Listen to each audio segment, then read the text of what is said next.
আসলে না আমার ব্রেন কাজ করছে না ঠিক মতো, মানে কোন সেন্সে কাজ করছে না সেটা হচ্ছে আপনার অবভিয়াসলি কমলার বাড়িতে যেতে হচ্ছে, সেই পুরাতন বাড়িতে। মানুষকে তো বলতে পারি না যে আমি সব ছেড়ে দিয়েছি। যাকে বলা যায় তাকে বলা যায়, এবং যাকে বলা যায় না তার সিচুয়েশন তো দেখতে হয়।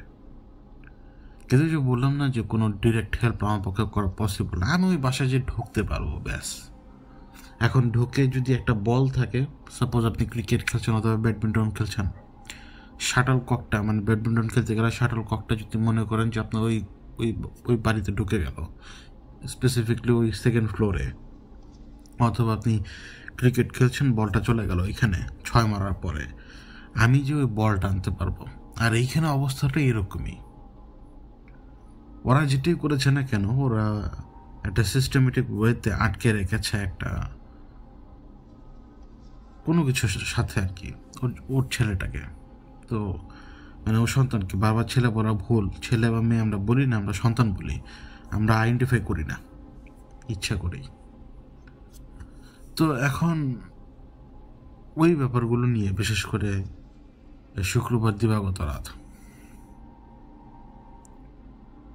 ওই মানে গতকালকে কথা বলছি, এখন এখন তো এক হিসেবে শনিবার দিবাগত রাত পার হলো।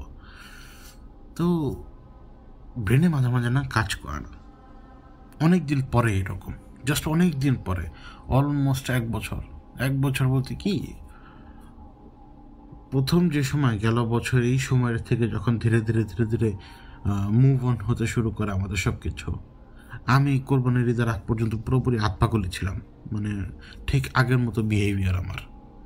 কিন্তু কোরবানির ঈদের পর থেকে যত সময় যাচ্ছিল তত মাথা আমার পুরোপুরি ঠান্ডা হয়ে যায়, একেবারে শান্ত আমি এখন। মানে কল্পনাই করতে পারবেন, ইভেন আমাকে যারা চিনে, পার্সোনালি যারা আমাকে চেনে, তারা আমার বিহেভিয়ারের মধ্যে যে চেঞ্জটা দেখতে পায় এখন, তারাই তো অবাক হয়ে যায়। তারা মনে করে কি আমি মনে হয় মানে কাজ ছেড়ে দিয়ে নিজে ভালোই করেছি, মানে এটা তাদের ভার্সন। কিন্তু যারা কম বেশি শুনে তারা তো চিন্তা করে যে এই যে রাত বিরাতগুলো বাসায় থাকতাম না, এমনকি ফোনে কেউ আমাকে পেতো না, মানে এই সময়টা যে আমার উপর দিয়ে এগুলো গিয়েছে এটা তারা বুঝতে পারতো না, এখন বুঝে যারা যারা শুনে আর কি। তো এই জন্য এখন একটু এক্সপ্লেন করলাম যে আমার সেম মানে সিমটমটা, ব্রেন কাজ না করার, এই বাড়িতে ঢোকার পরে শুরু হচ্ছে আবার। কিন্তু এই সাবজেক্ট নিয়ে আসলে কথা বলবো না, থাম্বনেইলে তো লেখাই আছে। দেখুন আবার ইউটিউবে যদি থাম্বনেইল আবার এইভাবে না দিই তাহলে কেউ দেখবে না, কিন্তু তার মানে আবার এই না যে এই বিষয় নিয়ে কথা বলবো না তা না, আমি কিন্তু ফ্রড না, আমি কিন্তু প্র্যাকটিক্যাল কথা বলবো আপনাদের সাথে এখন। সুতরাং আগে থাম্বনেইল দেখেই কোনো কথা লিখবেন না কাইন্ডলি, কারণ একেবারে শেষ পর্যন্ত শুনতে হবে। বললাম তো থাম্বনেইলে কি লেখা, জিন হাজার শাহ, তাই না? তো শুরু করি, একদম শেষ পর্যন্ত আমার সাথে থাকুন, একবারে শেষে যে আপনার মতামতটা দেবেন। আবারও বলি, থাম্বনেইল দেখে ভুলেও আমাকে গালিগালাজ করবেন না, আগে শুনতে হবে। এমনকি শুরুতে মাঝখানে যে মনে হবে যে না বেটা কি বলে, বেটাকে যেটা ঘাড়ানো দরকার, কিন্তু এন্ডে যে বুঝতে পারবেন যে আমি এই সব কিছু বলে বলে বলে বলে শেষে যে কি বললাম। জিন হাজার শাহ কথাটা হচ্ছে কি, এটা একটা টিপিক্যাল ওয়ার্ড। টিপিক্যাল ওয়ার্ড হচ্ছে কি, মনে করুন যে আমি যেরকম লোকদের সাথে মানে মিশেছিলাম আর কি। ইভেন আমি কিছু কিছু কিতাবে দেখেছিলাম, যে সমস্ত কিতাবে লেখা মাশাআল্লাহ জিন্নি, তারপরে এইটা সেটা, তারপর অনেক কিছু, তারপরে শেষের দিকে তারা লেখা হাজার শাহ হাজার শাহ হাজার শাহ, মানে হচ্ছে হাজির হও হাজির হও হাজির হও। ব্যাপার হচ্ছে কি, অনেকেই তো প্রশ্ন করেন আমাকে, দেখার উপায় কি, এদেরকে একটা কন্ট্যাক্ট এস্টাবলিশ করা যায় কিভাবে, অথবা আপনি ফিল করবেন কিভাবে। অনেকে তো হয়, অনেকে মনে করে যে না আমি অনেক কেপেবল, আমি হ্যান্ডেল করতে পারবো।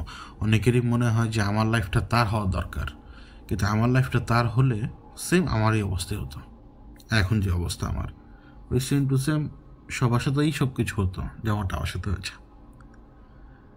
এবং তাদের কথা বলছি, আপনাদেরকে শোনানোর জন্য বলছি, খুব মনোযোগ দিয়ে শুনুন আমার কথা। মনে করুন একজন লোক, সে সাডেনলি ডিসাইড করলো যে সে সাধনা করবে। আমরা অনেকে বলি কি জিন সাধনা, প্রেত সাধনা, তারপরে পরী সাধনা, হ্যান ত্যান, অনেক কিছু, তাই না? মুখরোচক শব্দ কিন্তু এগুলো সবার আগে মাথায় আনেন, মুখরোচক শব্দ। এবার আপনি ধরুন যে আপনি জিন সাধনা করবেন, বা আপনি প্রেত সাধনা করবেন, অথবা আপনি ভূত সাধনা করবেন। মেইনলি হচ্ছে আপনি সাধনা করবেন, এরপর একটা সাবজেক্ট কার কাছে করবেন। এখন আপনি আমার কাছে আসবেন, আমি আপনাকে কিছু দিব না, সব শূন্য, আমার কাছে কিছু নেই। কিন্তু ধরুন এখন আমরা দুটো পার্ট নিয়ে কথা বলি। একজন হচ্ছেন হুজুর, আরেকজন হচ্ছে তান্ত্রিক।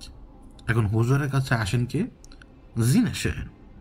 তান্ত্রিকের কাছে আসে কে? তান্ত্রিকের কথা অনুযায়ী প্রেতাত্মা আসে, অথবা পিচাস আসে, অথবা মানে তাদের কাছে তো পিচাস হচ্ছে বড় লেভেলের জিনিস, কিন্তু আমার কাছে এটা পিচাস অন্য কিছু ছোট লেভেলের জিনিস মনে হয়, শুধু নামের তফাৎ।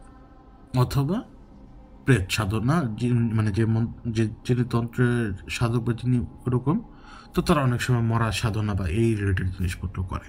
খুবই টাফ কিন্তু তারপর তারা করে। তো ধরে নিই যেহেতু হুজুরের কাছে যদি চাই, তিনি জিন সাধনা বাতলে দিতে পারেন, এবং যিনি তন্ত্রমন্ত্র করেন তিনি তান্ত্রিক টাইপের সাধনার থ্রুতে ওই প্রেতাত্মা বা এরকম কোনো কিছুর সাথে কন্ট্যাক্ট এস্টাবলিশ করাতে পারেন। এখন আমরা তো হরেক রকমের অভিজ্ঞতা শুনেছি সবার, আমাদের তো মোটামুটি মানে এই সাধারণ রিলেটেড ঘটনাগুলো আমরা মোটামুটি সবাই জানি। তো এটা কাজ করে কিভাবে? এখন ধরুন আপনি যখন হুজুর সাহেবের কাছে যাবেন, হুজুর সাহেব সহ অন্যান্য সবাই প্রথমে ডেনাই করবে, এবং হুজুর সাহেব বলবে কি যে তুমি এটা করো, এটা হালাল পদ্ধতি। হালাল বলতে গিয়ে আপনি কুফর করছেন না, প্রথম কথা। ধাম করেই আমাদের মধ্যে যে ন্যারেটিভ আছে যে এটা করলে খারাপ, ওইটা করলে খারাপ, না বুঝে কোনো কিছুকে হারাম ট্যাগ দেওয়া ঠিক না। কিন্তু আবার যখন আপনি তান্ত্রিকের কাছে যাবেন, ওইটা সম্পূর্ণ আপনার জন্য হারাম। এক, আপনি হুজুরের কাছে গেলেন, তিনি বললেন যে তুমি এই পদ্ধতিতে করবে। কিভাবে করবে? টিপিক্যাল একটা পদ্ধতি আছে যে বলা হয় যে প্রথম চন্দ্র মাসের বৃহস্পতিবার, তো সেই দিন ধরুন যে আপনি সাধনা শুরু করবেন। তো উনি আপনাকে কি বলছেন? হুজুর সাহেব আপনাকে স্পেসিফিকলি হয়তো কোনো রিচুয়ালের ওই যে বাক্যগুলো, রিচুয়াল হচ্ছে কি, এটা আপনি অবভিয়াসলি জানেন, আপনাকে কিছু পদ্ধতি ফলো করতে হয়, নির্জনে যে সাধনাগুলো করতে হয়, এতবার সে সমস্ত লেখাগুলো পাঠ করতে হয়। এবং সেই সমস্ত লেখাগুলো পাঠ করতে হয়, সেগুলো কি আপনি ওই যে বললাম না যে আন্দাজি শিরক বা হারাম এগুলো বলার আগে আমার আগে সেই বিষয়ে জানতে হবে। ধরুন ওই জিনিসটা যে হারাম, এটা আমি বুঝবো কীভাবে? ধরুন যে শুকরের মাংসটা হারাম, কীভাবে আমি বুঝবো? আমার কাছে সেই হুকুমটা আছে। যদি আমি হুকুমটা না পেতাম তাহলে আমি জানতাম না। এখন এই যে লেখাটার মধ্যে কোনো হুকুম, আল্লাহর হুকুম অমান্য হয়েছে কিনা, এরপরে হচ্ছে কোনো সেরেকি কথাবার্তা আছে কিনা, বা এমন কোনো কিছু। এখন ধরুন আপনি কথা মানে বলছেন কি, এই ওয়াহিদ তুমি কোথায় আছো, ওদিক থেকে থাকলে এদিকে আসো, অমুকের দিক থেকে থাকলে এদিকে আসো, ওদিক থাকলে এদিকে আসো, যদি না আসো কসম আল্লাহ, তুমি যদি না আসো তুমি ওই এটা ওইটা। যখন এই ধরনের কথাবার্তাগুলো ঢুকবে, যেমন আমি কিছু কিছু কিতাবে দেখি যে কসম যদি না আসো মানে সোলামান নাউজুবিল্লাহ, মানে ওনার মাথা খাও, নাউজুবিল্লাহ, এই সমস্ত কথাবার্তা। তো এটা তো অবভিয়াসলি খারাপ জিনিস, তাই না? এরপরে যদি আপনি হালাল ওয়েতে যান, তখন আপনাকে হালাল ওয়েতে কি বলবে? আমি এনকারেজ করছি না, জাস্ট বোঝার জন্য বলছি। তারপরে যে সব কিছু তা হালাল ওয়েতে গেলে হুজুর সাহেব আপনাকে বলবে কি, কথার কথা তুমি সূরা জিন পড়ো, কারণ এটা প্রমাণিত যে সূরা জিনের প্রথম আয়াতগুলো কিন্তু জিনেরা শোনা যায়, এবং এটার সাথে তো অবভিয়াসলি তাদের সাথে কানেকশন আছে। এবং অনেক অনেক অনেক ব্যক্তি সূরা জিন পাঠ করেন, এবং পাঠ করার থ্রুতে তাদের সাথে এরকম কন্ট্যাক্ট এস্টাবলিশ হয়। তো তিনি বলবেন, হুজুর বললেন যে তুমি সূরা জিনটা পড়ো, তুমি এইভাবে পড়তে থাকো, এবং একাকী থাকো, এইটা করো সেটা করো। তারপরে স্পেসিফিকলি বলে দেয় আপনার এই জিনিসগুলো অ্যাভয়েড করবে, বিশেষ করে গন্ধযুক্ত খাবার খাবে না, দুর্গন্ধযুক্ত জায়গা থাকা যাবে না, মানে যে সমস্ত ব্যাপারগুলো থাকে। পেঁয়াজ খাওয়া নিষেধ, মাছ মাংস খাওয়া নিষেধ। তো এইটা হচ্ছে কি, ইভেন আপনি যখন ওই যে তন্ত্রমন্ত্র সাধনার কথা বলছি না, আপনি যদি নর্মালি অন্য কোনো সাধনা করেন, ইভেন আপনি যদি এতেকাফে বসেন, এতেকাফের মধ্যে এবং অন্যান্য সাধনার মধ্যে তফাৎ কি? কোনো তফাৎ নেই। মানুষ যে সাধনা নামক জিনিসটা ব্যবহার করে, এইখানে আমার কাছে মনে হয় যে মানে ট্যাগ দিয়ে দেওয়া হয় যে জিনিসটা ভুল। কেন বলছি? এতেকাফ এবং সাধনার মধ্যে আমি কোনো তফাৎ দেখি না, তো বললামই। এই সাধনা শব্দের কারণে যেহেতু ট্যাগ পড়ে যায়, একটা নেগেটিভ ট্যাগ পড়ে, তো এখন ধরুন হুজুরের কথা মতো আপনি একটা স্পেসিফিক জায়গায় আমল করতে শুরু করলেন। কি আমল? আপনি সূরা জিন পড়ছেন, সেটা কি আবার ভুল নাকি? সেটা কি ভুল আমল নাকি? আপনি সারা রাত ধরে সূরা জিন পড়তেই থাকেন, টানা পড়ছেন, 10 দিন যায়, 20 দিন যায়, 40 দিন যায়, একটা কন্ট্যাক্ট এস্টাবলিশ হয়ে গেল। এখন আপনি কি খারাপ হয়ে গেলেন? আপনি তো কোরআনের আয়াত বললেন। কোরআনের আয়াত বললে কি সেটা আবার মানে কুফরি কালাম হয় নাকি? মানে কিছু মানুষ তো যা মন চায় তা বলার চেষ্টা করে আর কি বোঝানোর। তো আপনার সাথে একটা কন্ট্যাক্ট এস্টাবলিশ হলো। এখন কন্ট্যাক্ট এস্টাবলিশ হলেই কি আপনি পুরো দুনিয়া উল্টায় ফেলবেন? বা যে কন্ট্যাক্ট এস্টাবলিশটা হলো আপনার সাথে, সেই কন্ট্যাক্ট এস্টাবলিশ হওয়ার কারণে মানে সে কি আপনার দিয়ে কুফর করাবে নাকি? জিনিসটা কেমন না? যদি আপনি সূরা জিন পড়েন, সূরা জিন মানে কি? আপনি কোরআনের আয়াত পড়ছেন। আপনি কি সূরা জিনও যদি আপনি বারবার একই মানে পড়তে থাকেন, আল্লাহর বাণী পড়ছেন, আল্লাহর ওহী পড়ছেন, বারবার কোরআনের আয়াত পড়ছেন। তো সেটা শুনে যদি এই মুহূর্তে 1 লাখ জিন এসে বলে যে আপনাকে আমরা আমাদের গুরু মেনে নিলাম, অন্যায় কিসের? সে তো কুফর করে নাই, ঠিক না? এখন আপনি আপনার কন্ট্যাক্ট স্ট্যাবলিশ হলো। কিছু মানুষের কখনো কন্ট্যাক্ট স্ট্যাবলিশই হয় না। অনেকে ইভেন বিভিন্ন রকমের সাধনা করেও প্রচণ্ড ইগারনেস থাকে তাদের মধ্যে, কোনো রকমের কন্ট্যাক্ট স্ট্যাবলিশ হয় না। কেন হয় না? প্রথম তো আমরা ভুলে যাই যে আমাদের তাকদির নামক এক জিনিস আছে। আমার তাকদিরে যদি থাকে যে আমি আমার সাথে এরকম অন্যজনের সাথে কন্ট্যাক্ট স্ট্যাবলিশ হবে, তো সেটা হবে। আমার যদি তাকদিরে না থাকে তাহলে হবে না। আমার তাকদিরে যদি থাকে যে এই ব্যবসা করেই মানে আয় উন্নতি করতে পারবে, কিন্তু আমি খোঁজার তালে আছি চাকরির, তাহলে কি হবে নাকি? তাকদির আমাকে জায়গা মতো নিয়ে যাবে। এখন তাকদিরে যদি লেখা থাকে, প্রথম জিনিস তাকদিরে থাকলে হবে, না থাকলে হবে না, প্রথম কথা। দ্বিতীয় কথা হচ্ছে আপনি যে সাধনা করতে যাচ্ছেন, যখনই আপনি মাশাআল্লাহ জিন্নি তারপরে এই সমস্ত কথাবার্তা বলবেন, বলার পরে যখন আপনি তো বুঝবেন না, আপনি দেখতেছেন কি আপনি আরবি শব্দ পড়তেছেন, কিন্তু একবার ভালো করে খেয়াল করে দেখছেন যে এগুলোর মধ্যে কসম ঢোকানো থাকে। নাউজুবিল্লাহ, কসম তো আল্লাহর ছাড়া বাইরে কারো খাওয়া যাবে না। আপনি আপনি কসম জিনিসটা কি জানেন? কসম জিনিসটা কিন্তু কুফরের সাথে কানেকশন ঘটায় দেয়। আপনি যদি আল্লাহর বাইরে যে অন্য কেউ কসম খান, কুফারে কানেকশন ঘটায় দিবেন। কসম জিনিসটা শব্দটা বা হরফ তো 3টা না, কসম, কথার কথা। তো আপনি যখন কসমটা খাবেন, কসমটা যে কত পাওয়ারফুল জিনিস, এটার ওয়েট আপনি না বুঝেই খাবেন। কিন্তু যখন আপনি আল্লাহর কসম বলবেন, আপনি এমন বড় এক মানে কসম খেয়েছেন যে কসমের কিন্তু কোনো ওয়েট দুনিয়া থেকে ধরতে পারবে না কখনো। আপনি কসম খেয়ে মিথ্যা কথা বললেও গজব আসবে আপনার উপরে। কসম তো আমরা হেলায় ফেলা ধরি। তো যখন আপনি এই কসমগুলো যখন মানুষের নামে কসম খাবেন, তো অবভিয়াসলি সেটা কি হয়ে যাবে? আপনার কুফরের মধ্যে ঢুকে যাবে, কারণ আপনি আল্লাহর বাইরে কারোর নামে কসম খেতে পারবেন না। তো ওই সমস্ত ওই যে যখন মাশাআল্লাহ জিন্নি তারপর যাই থাকে, এগুলো দিয়ে যখন আপনি যে হাজার শাহ করবেন, 1000 বা হোক বা যেটাই হোক, আপনার তো কন্ট্যাক্ট এস্টাবলিশ হবে। বাট এটা তো আমি জানি না এটা ভ্যালিড কিনা, যেগুলো বলা হয়। কিন্তু কারণ আমি তো আবার যে কাইয়ুম সহ অনেক লোকের দেখেছি, কিন্তু সেই সমস্ত তারা যে সমস্ত জিনিস ফলো করে ঘুরে ফিরে কাছাকাছি এরকমই। তো আপনি যখন এটা ফলো করতে যাবেন, আপনি কসম টসম দিয়ে দিলেন, তখন জিন যেটা আপনার যদি আসে কন্ট্যাক্ট এস্টাবলিশ হয়, সে কি ভালো মনে হবে আপনার? অবভিয়াসলি ভালো লোক আসবে না এখানে।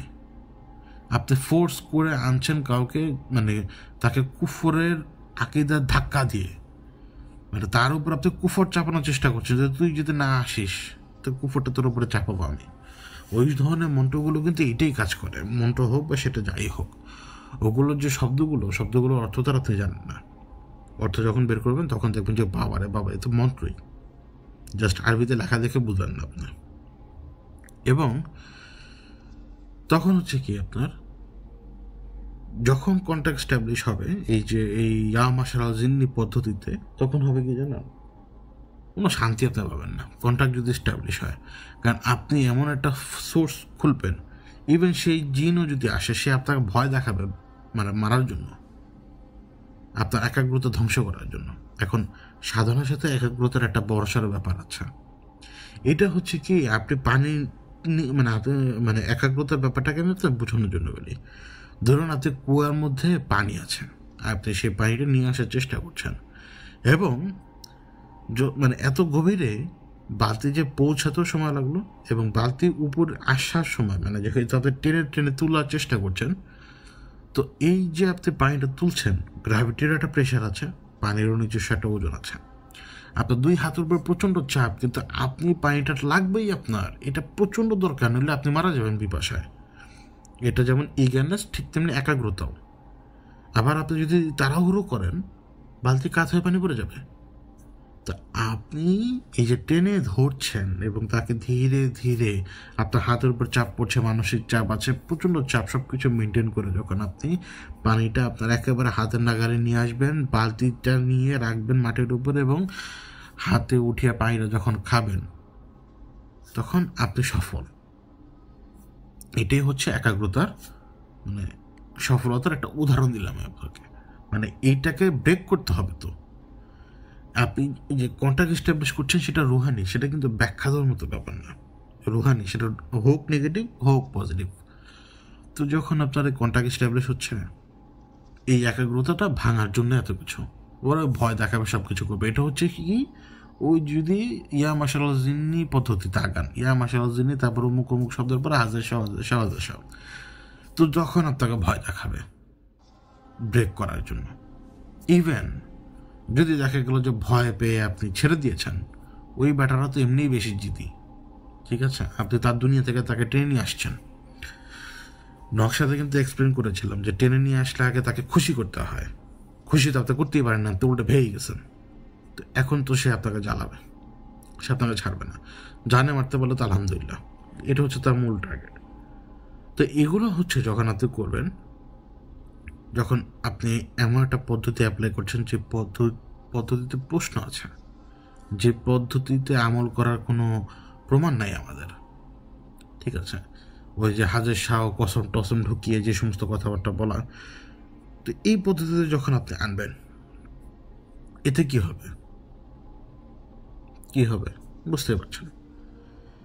তো আপনি যখন এই হাজার শাহ মন্ত্র এগুলো বাদে যদি যাই, আর ওই যে পুরাতন কথা ফেরত যায়, সেটা হচ্ছে জিনের আমল। ওরা জিন পড়লেন, আপনি কি করছেন, কোরআনের একটি সূরা, সম্ভবত 27টা আয়াতের সূরা, আপনি এটা শুধু পাঠ করে গেলেন, এবং আপনি খেয়াল করেন 1 দিন 2 দিন 3 দিন, ঠিক আপনার সাথে সাথে আরো অনেকে মিলে একইভাবে একই স্বরে গুনগুন করে যেভাবে আপনি বলছেন।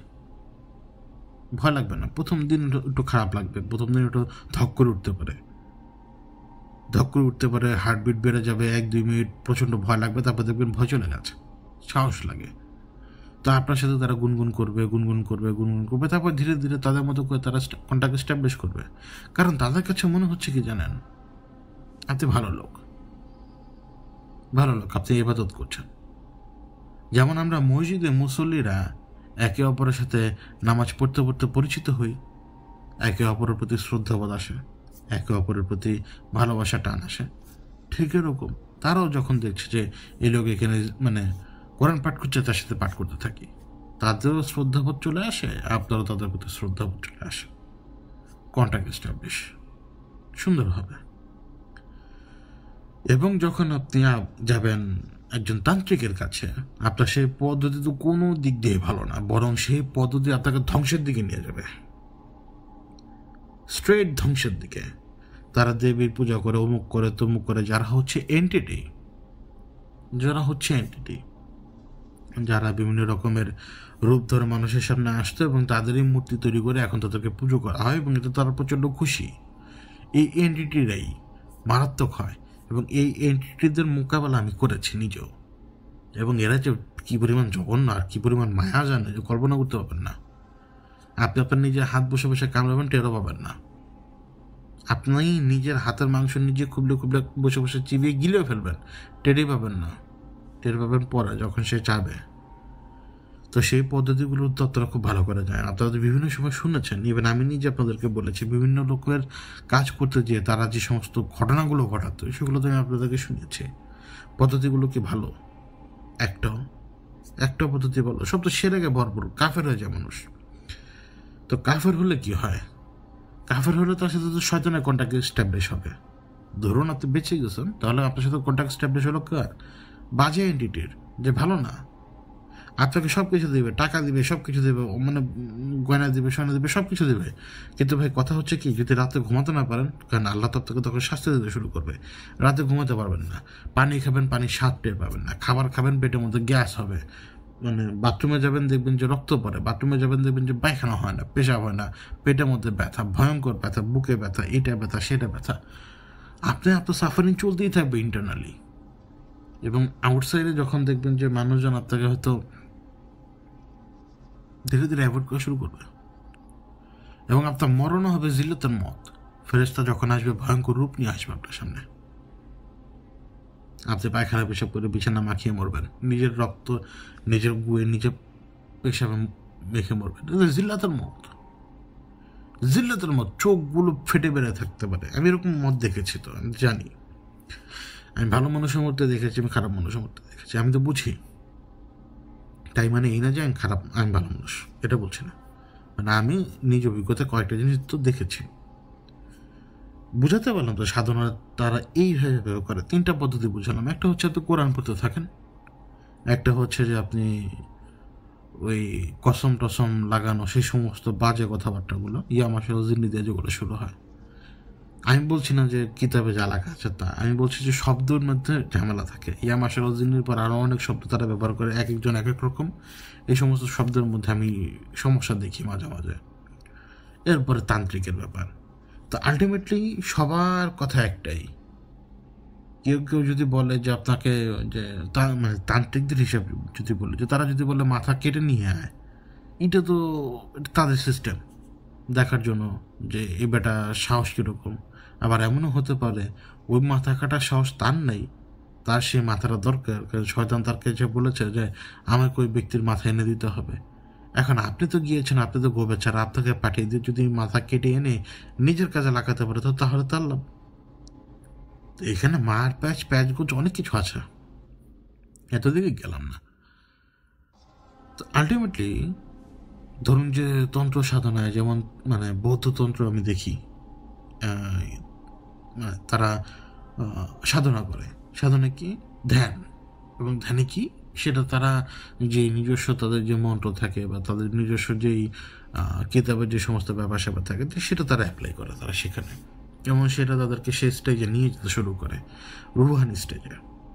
তো এরপর তাদের সাথে তারা যেভাবে কন্ট্যাক্ট এস্টাবলিশ হওয়া হয়, আর কন্ট্যাক্ট এস্টাবলিশ না হলেও তারা তাদের ব্রেনে অটোমেটিক মেসেজ আসতে শুরু করে, অ্যাজ ইফ কেউ দূরে বসে তাদের সাথে কথা বলছে, কন্ট্যাক্ট এস্টাবলিশ না হলেও বিভিন্নভাবে আর কি সব কিছু করা সম্ভব। তো এই সাধনাগুলোর ম্যাক্সিমামই দেখবেন যে 40 দিনে কথা বলা থাকে। এরপর আপনাকে বলা হয় যে আপনি কিছু জিনিস অ্যাভয়েড করবেন, পেঁয়াজ খাবেন না, আমিষ জাতীয় জিনিসপত্র খাবেন না, সবজি খাবেন। কেন বলা হয়?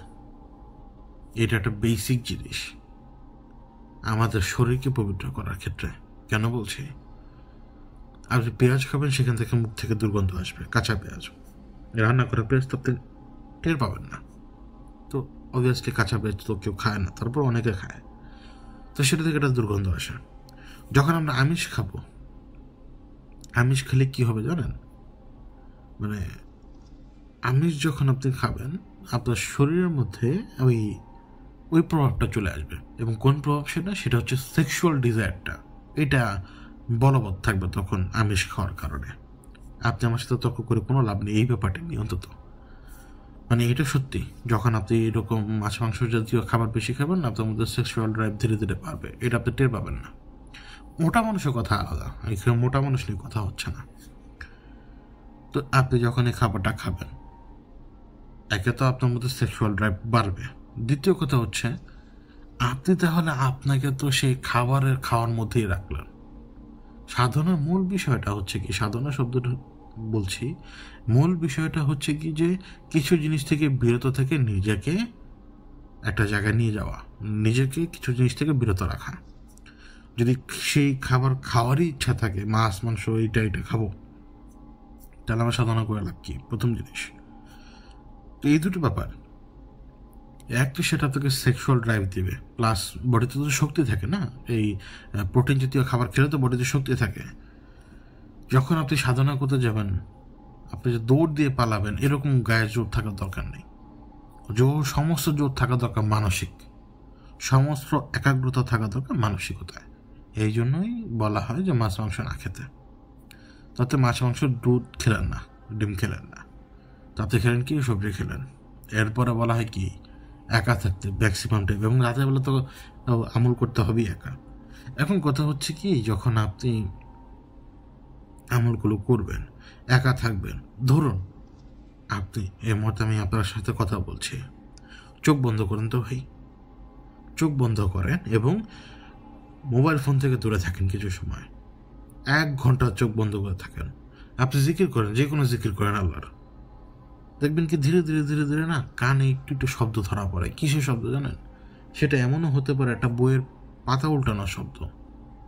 হয়তো ঘরের মধ্যে কোথাও বইয়ের পাতাটা সে সময় উল্টে গেছে, এমনি এমনি কেউ উল্টায়নি, অথবা কোনো একটা জায়গায় একটা ছোট পোকার মুভমেন্ট হলো, সেটা পর্যন্ত আপনি শুনবেন। আমি প্রথম 1 ঘন্টার কথা বলছি, কারণ কি আমাদের কনসেন্ট্রেশন চলে আসে, আমাদের শক্তি ধীরে ধীরে প্রখর হতে শুরু করে, যেটা আমাদের আসল শক্তি।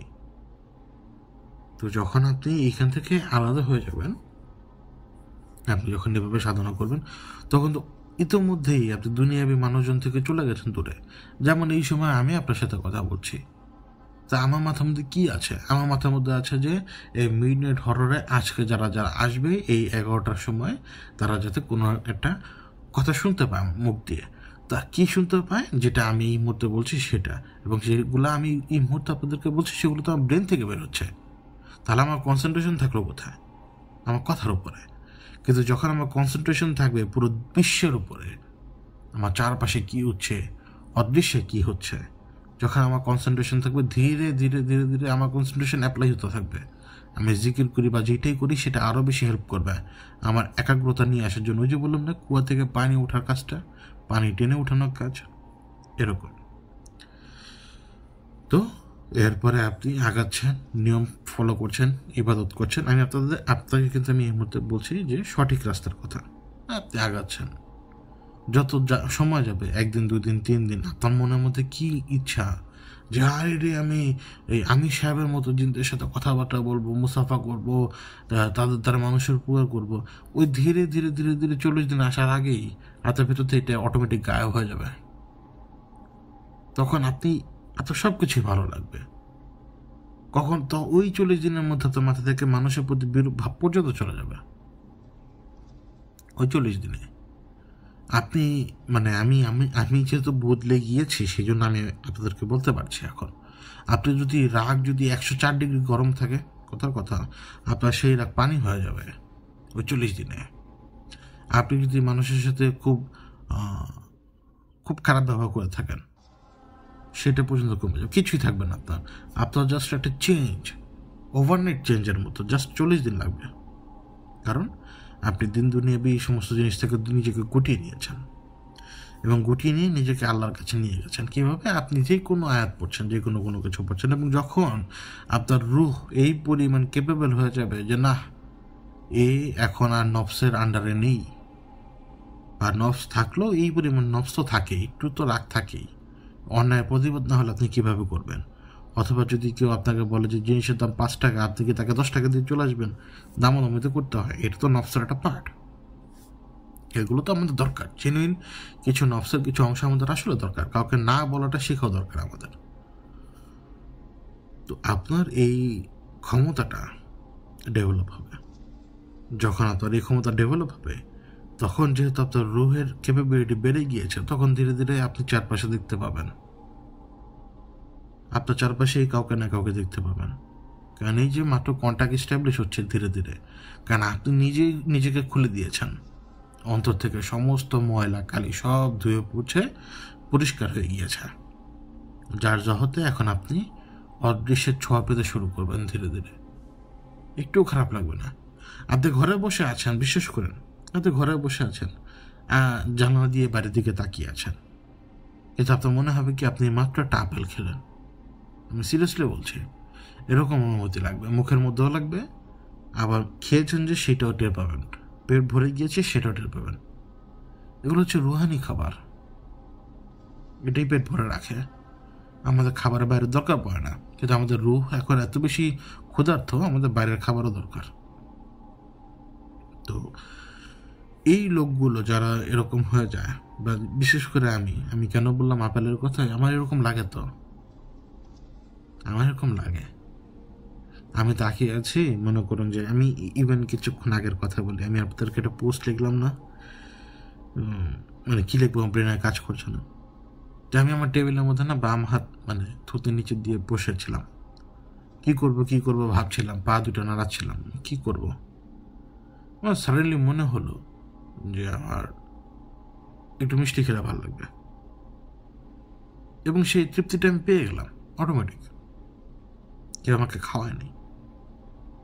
এটা হচ্ছে ওই ক্যাপাবিলিটিটা।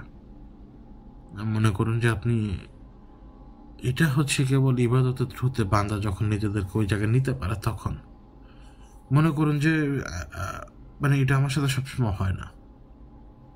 আমার মাঝে মাঝে মিষ্টি খেতে মনে চায়, সেটা যে কোনো সময় হতে পারে, কিন্তু আমার ঘরে মিষ্টি থাকেও, কিন্তু এখন আমার ওই টেবিল থেকে উঠতেই মনে চায় না। মনে হলো যে আমি জাস্ট মিষ্টি দুইটা খেয়ে ফেলেছি, জাস্ট মানে আমার সামনে প্লেটে ছিল, আমি উঠে নিয়ে খেয়ে ফেলেছি, আমার এরকমই মনে হচ্ছে এখন।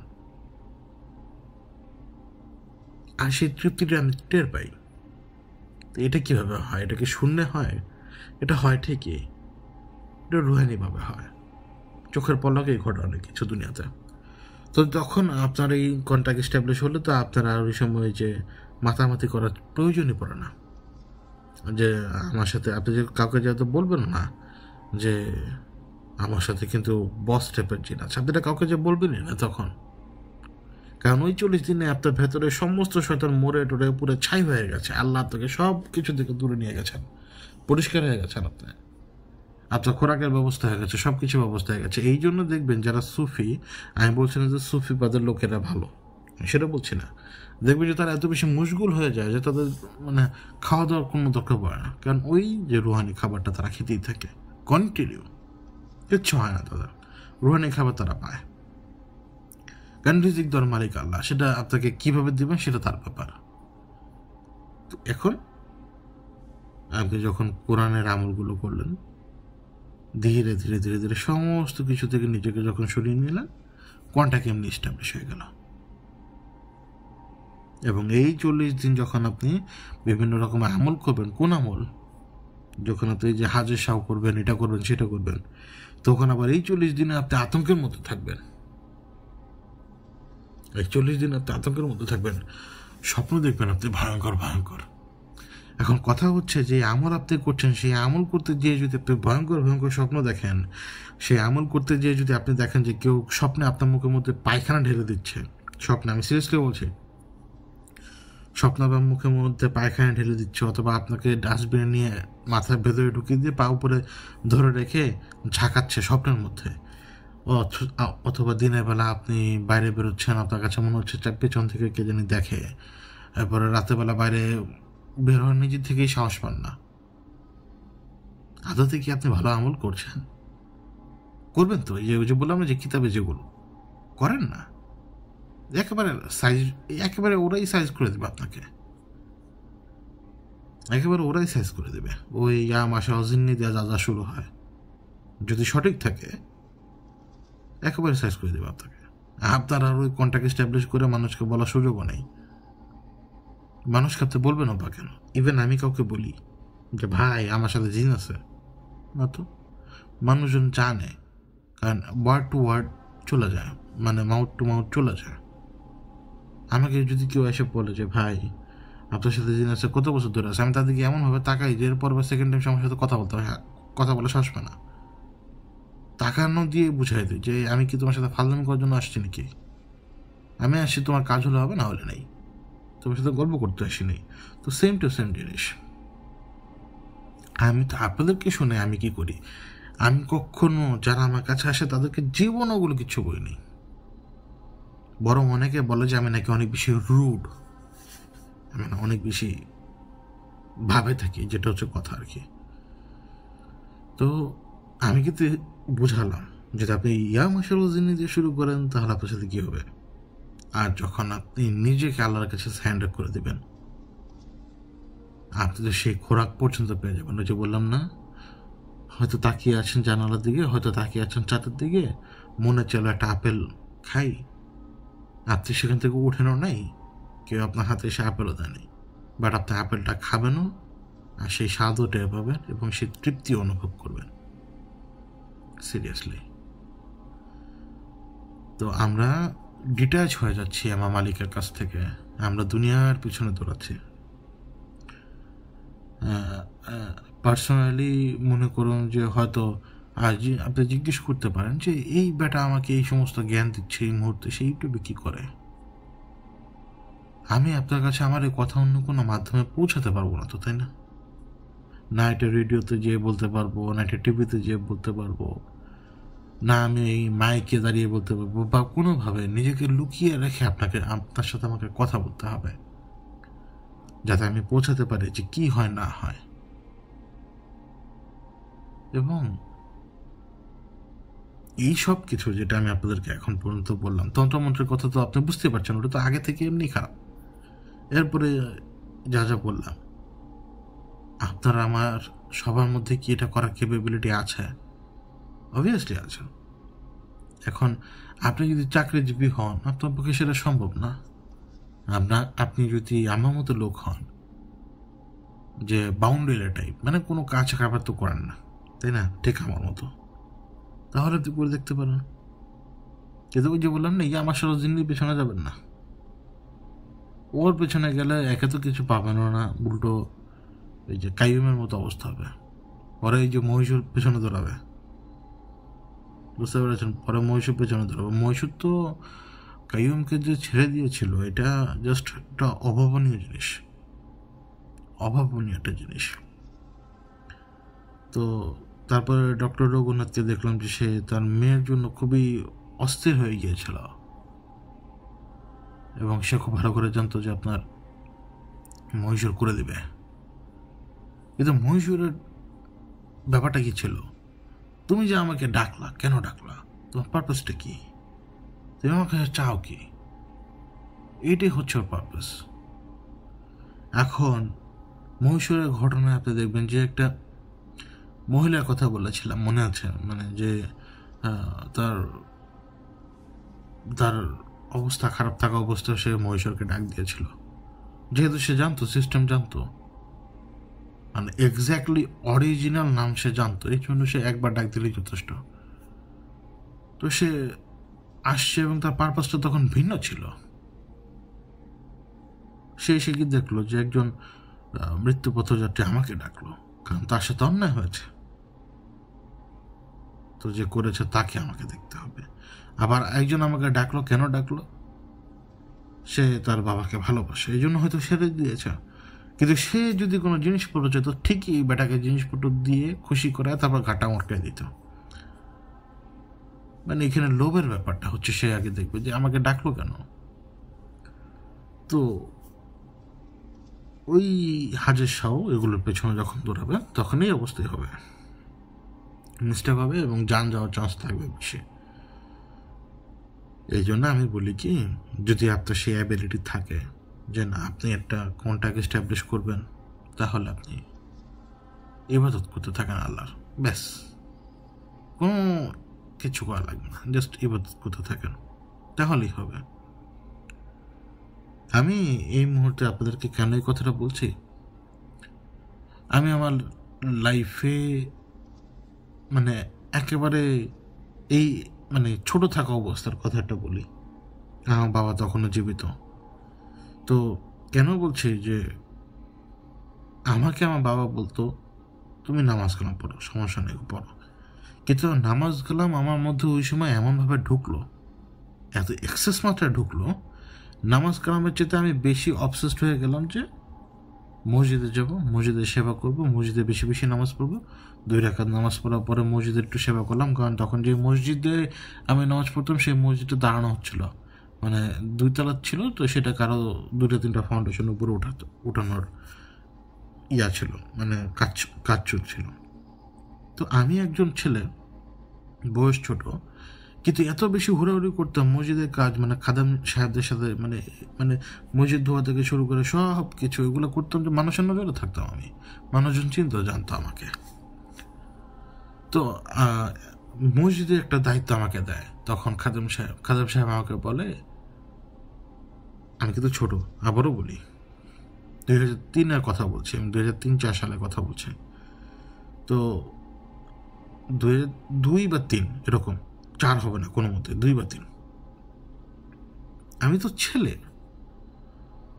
তিনি আমাকে বলেছিলেন যে আমি যাতে, তিনি তো জানবেন যে, তিনি জানেন যে আমি আসবো, আমি আজানের আগে চলে আসবো।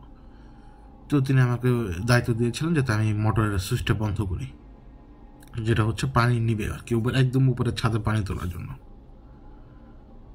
আমি আসছি মসজিদ অবভিয়াসলি নিচতলা পুরোপুরি লক করা, কারণ চুরি তখনও হতো, আমি তো বুঝতাম না মানুষ কেন চুরি করতো। তা আমি দেখতাম যে এটা লক করা, তা আমি অবভিয়াসলি দোতলা চলে যেতাম, দোতলা চলে যে করতাম কি, কোনো কারণ ছাড়া 2 রাকাত নামাজ পড়তাম। আমি জানতাম না তো কিছু যে আমি নফল ইবাদত, মানে আমার কথা হচ্ছে যত ইবাদত করবো তত আল্লাহর কাছে যাবো, এটা আব্বা শিখিয়ে দিয়েছিল আমাকে। কিন্তু আমি কিন্তু স্কুলে পড়তাম, ওই যে হাফ প্যান্ট পরে স্কুল যেগুলো আর কি, ওই রকম স্কুলে। তো আমি দোতলায় গেলাম, কোনো কিছু না। এরপরে হয় কি, যে 2-3টা সিঁড়ি লাফ দিয়ে ছেলেরা আমরা চলাফেরা করি না, ওইভাবে লাফিয়ে একদম ছাদে। কিন্তু ছাদে ওঠার আগ মুহূর্তে নিচতলায়, মানে ছাদের নিচে ফ্লোরটায়, মানে উঠতে উঠতে কেন জানি মনে হলো যে আমি কাকে জানি দেখলাম, এই যে ঢালাই দেওয়ার জন্য যে বাঁশগুলো দিয়ে যে সাপোর্ট দেওয়া না, এর মধ্যেও মনে হলো যে কে জানি একেবারে ঠিক, মানে ওই যে ফাঁকা জায়গাটা থাকে না, যেখান থেকে নিচের দিকে তাকিয়ে ফলো করা যায়, ওই 4 তলার ওই ফ্লোরে কেউ ওইখানে বসে নামাজ পড়ছে, এবং ওইখানে একটা টাংস্টেনের আলো জ্বলছে, ওই যে হলুদ বাতির আলোটা। তো এটা মনে হলো, ভয় লাগেনি, কিচ্ছু না, কোনো কিছু না, মনে নামাজ পড়তেই পারে, অনেক সময় পাগল লোকও তো মসজিদে শুয়ে থাকে, বা ভারসাম্যহীন লোকেরাও। ছাদে গেলাম, আকাশের দিকে তাকিয়ে আছি, একদম মানে আমার চোখের সামনে চাঁদ, মনে হচ্ছে আমি জাস্ট চাঁদে উড়ে যাবো, এরকম লাগছিল তখন, বিশ্বাস করেন। এবং আমার সাহস এত ভয়ঙ্কর মাত্রায় ছিল, আজকে বলি, মানে আমি ঠিক মসজিদের কর্নারে, মানে একদম মানে পশ্চিম দিকে ঠিক লাস্ট পয়েন্টে এসে আমার পা এমনভাবে রাখতাম, জাস্ট গোড়ালিটা আর কিছু অংশ ছাদের মধ্যে, বাকি অংশ শূন্যে, মানে এমন এক বিপজ্জনক জায়গায় এসে দাঁড়াতাম। আমার কেন জানি মনে হতাম নিচে বললে কখনো মরবো না, 1, আমি নিচে বললে উড়ে যাব, এটা মনে হতো। 2, ভয়ই লাগতো না। আমি ওই জায়গায় ওইভাবে পা রেখে চাঁদ দেখতাম ইচ্ছা করে, আমি জানি না কেন, নিচের দিক দিয়ে মানুষজন যাচ্ছে সেটা পর্যন্ত দেখতাম। ওই জন্য এই কাজ করলাম, দেখলাম, সব কিছু দেখলাম। মোটরের সুইচ বন্ধ করার সময় হয়ে আসছে, কারণ পানি চলে আসছে, পানি বের হচ্ছে, তো নিচে নামলাম, দেখলাম কি লোকটা আবারও নামাজ পড়ছে। আমি একদম ওই যে ছাদের নিচের ফ্লোরটায় লোকটা দেখলাম যে নামাজ পড়ছে। আমি তখনও বুঝিনি, কিন্তু এখন বুঝি, আলোটা জাস্ট ওই যে হলুদ আলোটা, ওটা স্পেসিফিক একটা জায়গার মধ্যেই ছিল। ওই লোক যে জায়গায় নামাজ পড়ছে তার আশপাশে না, তার আশপাশ যেরকম আলো আধারি অন্ধকার ঠিক ওরকমই। এবং মসজিদটা ওই সময় সবচেয়ে বড় ছিল ওই জায়গায়। তো আমি মসজিদের নাম বলে সবাই চিনে ফেলবেন এখন। তো নিচে নামলাম, দেখলাম যে হাফেজ সাহেব আমি সুইচও বন্ধ করে নিচে নামছি, উনিও নিচে। আমি কি যেন মনে করে আমি ওনাকে বললাম যে উপরে 4 তলে তো নামাজ পড়ে এক পাগল, এভাবে বলছে জানেন, এক পাগল। এ তো আমার দিকে তাকিয়ে গেছে একদম, মানে উনি আমার দিকে তাকানো। তো ওনার কথা হচ্ছে কি আমি কি ভুল টুল দেখলাম নাকি, আমি ওনাকে বললাম যে না। উনি ওই সময়ে দেখলাম যে আমার হাতটা ধরে টান দিয়ে নিচতলা মসজিদের যে কলাপসেবল গেটটা খুললো এবং ঢুকাই দিল আমাকে ভেতরে। ঢুকাই দিয়ে নিজেও ভেতরে ঢুকলো, ঢুকে মসজিদের দরজাগুলো সব খুলে দিল। মানে এটা তো ছিল যে মসজিদের মূল অংশের পরের অংশটা, যেখান দিয়ে মানুষজন ঢুকে আর কি। তারপরে উঁচুখানাটা ছিল, মনে করুন যে মসজিদের বারান্দা। তো বারান্দায় উনি আমাকে বললো যে তুমি একদম ভেতরে ঢুকে যাও। উনি আর আমাকে আসতে দিল না। একেবারে যখন আজান দিলেন এবং যখন ঘড়ির শব্দ করলো, একেবারে যখন তিনি আজান দিলেন, তখন আজান দেওয়া শেষে উনি আমাকে শুধু এটুকু বললেন যে এরপর আজ তো কোনোদিন আমি ছাদে না উঠি, রাত্রেবেলা তো কোনোদিনই না। আমি এখন বুঝি উনি আমার বাবাকে বলেছিল যে ও যাতে মসজিদে যদি আসেও ওর একটু মসজিদে আসা কমা দিতে বলেন, আর ওর এইভাবে রাত্রে আসতে না করেন, আর ওকে উপরের দিকে যেতে না করেন। আমি আজকে বুঝি কেন, আজকে যখন আমি আপনাদের সাথে কথা বলি এখন বুঝছি কেন। কারণ আমার সেই সময় ওই স্পেসটা ওপেন হয়ে গিয়েছিল এবং আমি আমার ঘটনায় বারবার বলছিলাম যে আমার আব্বা মারা যাওয়ার আগে থেকে আমার স্পেস ওপেন হচ্ছিল। আমার এই দেখার অ্যাবিলিটি বাড়া শুরু হয়ে গিয়েছিল। আমি ভয় লাগতো না, কিছু কিছু সময় ভয় লাগতো, কিন্তু ওই যে আমি তো একবার বলেছি পর্যন্ত যে আব্বা মারা যাওয়ার ঠিক আধা ঘন্টা বা 45 মিনিট আগে আমি টের পেয়েছিলাম যে আব্বা থাকবে না। জাস্ট আম্মাকে বলেছিলাম, আমি আধো ঘুমন্ত অবস্থায় বলেছিলাম যে আম্মু আব্বা তো মনে হয় থাকবে না, ঠাস করে এক থাপ্পড় আমার। কিন্তু 40 মিনিট পরে তো এতিম হয়ে গেলাম, জাস্ট 40 মিনিট বা 45 মিনিটের মধ্যে, 12:15টার মধ্যে আর কি। আমি বলেছিলাম 11:30 বা 45-এর দিকে, 12:15টার মধ্যে আব্বা নেই। তো সেই সময় থেকে অটোমেটিকে যে আসছে তা না, ওই ছোট থাকা অবস্থায় যে নামাজ পড়তাম বেশি বেশি, এই জন্য।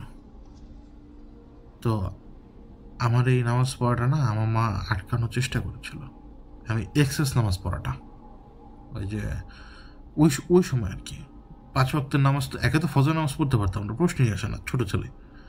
কিন্তু উঠার পরে মনে করুন যে জোহর থেকে শুরু করে এসা পর্যন্ত এর মধ্যে আরও অনেক নামাজ পড়তাম। তো একদিন আবার জিজ্ঞাসা করেছিলাম আম্মা তাহাজ্জুদ নামাজ কি, তাহাজ্জুদ নামাজ পড়লে কী হয়?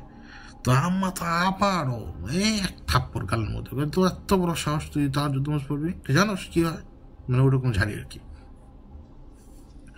কিন্তু এখন তো বুঝি ওই মানুষ কেন তাহাজ্জুদ পড়তে ভয় পায়। কিছু কিছু মানুষ দেখবেন যে ভয় পায়, আবার বলে যে তাহাজ্জুদ পড়লে কিন্তু জিন আসে। কোনো জিন আসে না, তাহাজ্জুদ পড়লে ফেরেশতাই আসে। কারণ আপনি আল্লাহর ইবাদত করছেন ওই সময়টায়, যে সময় সারা দুনিয়া ঘুমায় আপনার আশপাশের, আপনি আপনার রবের দরজায় সেজদা দিচ্ছেন, আপনার রবের অনুগ্রহ পাবেন না বলেন? তখন যদি আপনি মোবাইল ফোনে বসে পর্ন দেখেন, তাহলে কি আপনার রবের অনুগ্রহ পাবেন? আপনি এত ডিপ্রেশনে ভুগছেন, আপনি চিৎকার করে বলছেন যে আমি প্রচণ্ড ডিপ্রেসড। এই অংশটাই, এই যে আজকের পডকাস্টে এই অংশটা আমি মানসিক স্বাস্থ্যের ব্যাপারে একটা কথা বলি। আমরা প্রচণ্ডভাবে ডিপ্রেসড এখন, কিন্তু কেন বলেন? 3-4 ঘন্টা ধরে মোবাইল টিপলাম, কী করলাম 3-4 ঘন্টায় মোবাইল টিপলাম বলেন তো আমাকে? ফেসবুকে স্ক্রোল করলাম, এইটা দেখলাম, রিল দেখলাম, ওইটা দেখলাম, ইউটিউবে গেলাম, শর্ট দেখলাম, ভিডিও দেখলাম। লাভটা কী হলো আমার? লাভটা কী হলো? প্রথম জিনিস, এটা আপনার ব্রেনের উপরে এফেক্ট ফেলছে। এই যে আর্টিফিশিয়াল আলোটা, আমাদের মোবাইল ফোনে আর্টিফিশিয়াল আলো আমাদের ব্রেনের উপরে প্রভাব ফেলে। আমাদের চোখ তো ইতিমধ্যে নষ্ট হওয়া শুরু হয়ে গেছে প্রায় সবার। আমি তো চশমা পরে অনেক আগে থেকেই। আমি তো চশমা পরি সম্ভবত 10-11 সাল থেকে, 10 মার্চের পর থেকে। তো তখন আমি অবভিয়াসলি মোবাইল ফোন টিপি নাই, এমনি আমার চোখ খারাপ হয়ে যায়। কিন্তু এখন আমি যখন পিসির সামনে বসি, মোবাইল ফোন টিপি, আমি তো বুঝি কেমন লাগে চোখের মধ্যে। আপনার পরিবারের কারোর সাথে তো বনিবনা নেই, আপনার দুনিয়াটাকে আপনি ছোট করে ফেলেছেন। আপনার দুনিয়াটা হওয়ার দরকার ছিল বড়,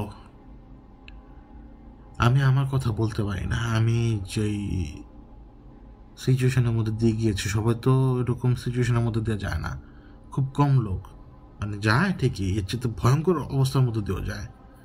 এবং তারা ওয়ারিয়র, তারা আসল যোদ্ধা, তারা এই সিচুয়েশনটা ফাইট করে বের হতে পারে। এই যখন আপনি অবসাদগ্রস্ত হয়ে যাবেন, এটা আমার কেন জানি মনে হয় যে এটা আল্লাহ চান। আপনি যখন অবসাদগ্রস্ত হয়ে যাবেন, তখন আপনার কথা বলার জন্য তো কেউ নাই। না আপনার গার্লফ্রেন্ড আপনার সাথে ওই সময় কথা বলার জন্য আছে, না আপনার স্ত্রী, না আপনার স্বামী, না আপনার বাবা মা শ্বশুর শাশুড়ির সাথে তো কেউ কথাই বলতে পারে না আজকাল। তা আপনি যখন ডিপ্রেসড হয়ে যাবেন, একা লাগবে, প্রচণ্ড চাপ, দেনা, ঋণ, এটা সেটা, নিজের ভুল ডিসিশন, সব কিছু, প্রচণ্ড চাপ, মাথায় কাজ করে না, যেদিকে তাকাবেন সেদিকে মানে অশান্তি, আর মানে ভবিষ্যতের চিন্তা করতে গেলেও ভয়ঙ্কর রকমের অশান্তি, মানে আপনার সামনে রাস্তা নেই, কোনো কিছু নেই। তখন আপনি একটা রাস্তা নিয়ে নেন, কোনটা জানেন? নিজেকে মুক্ত করার।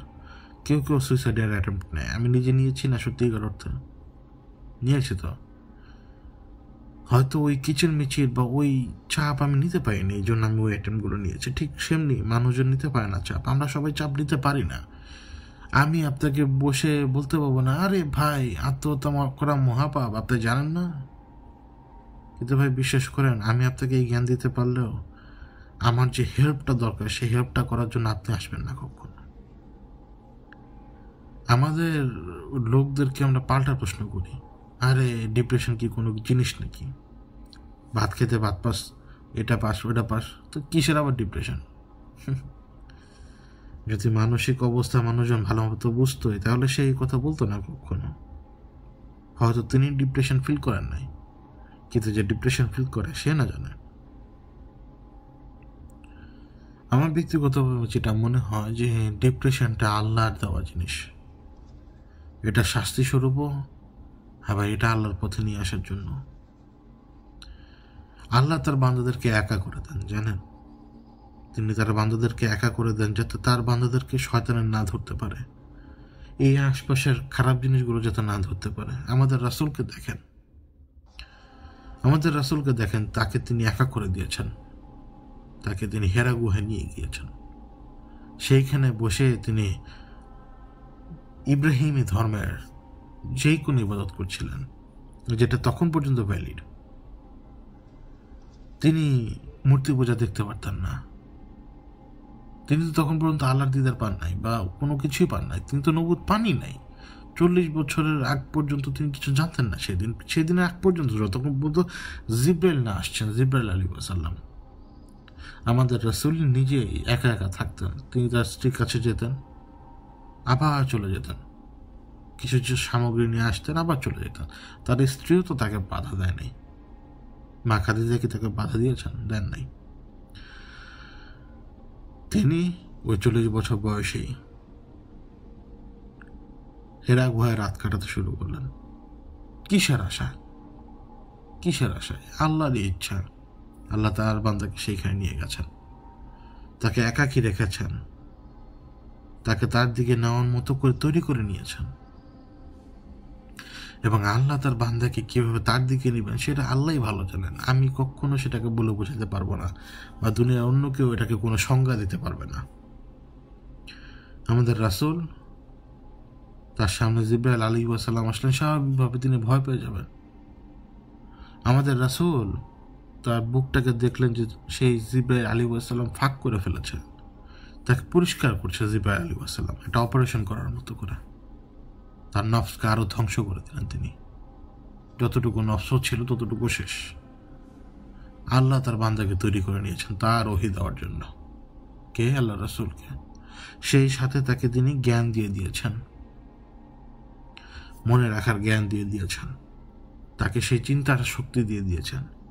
তিনি তো নিরক্ষর ছিলেন, আমার রাসূল তো নিরক্ষর ছিলেন, তাকে তিনি অক্ষর জ্ঞান তো দিতে পারেননি, কিন্তু সেই স্মৃতিশক্তিটা দিয়ে দিয়েছেন, যাতে ইমিডিয়েটলি ওহী তিনি যাতে বলে দিতে পারেন যে আল্লাহর হুকুম এটা।